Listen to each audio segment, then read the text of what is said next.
How to clear the Windows 11 font cache.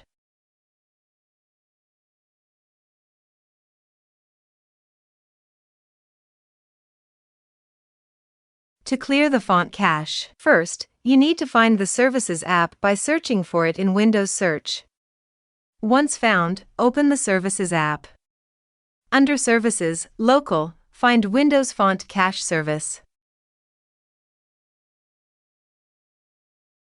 Right-click on it and select Properties.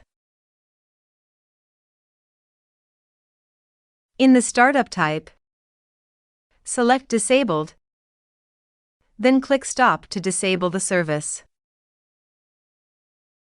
Click OK to save your settings.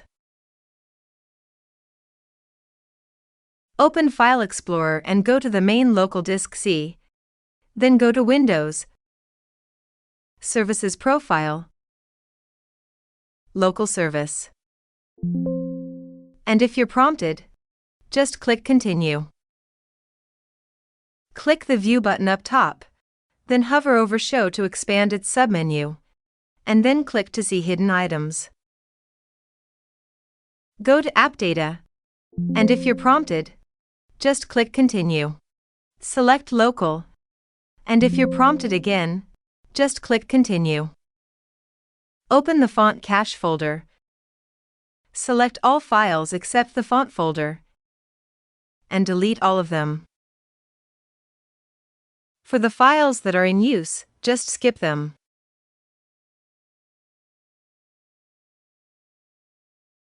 Now, go back to the Services app and open again the properties of the Windows Font Cache service. Revert the startup type to Automatic. After that, click the Apply button, then the Start button to enable the service, and lastly, the OK button to save all changes. And that is how you can clear the Windows 11 font cache. I hope this helps you. This has been Techno Voyager. I'll see you in the next video. Peace.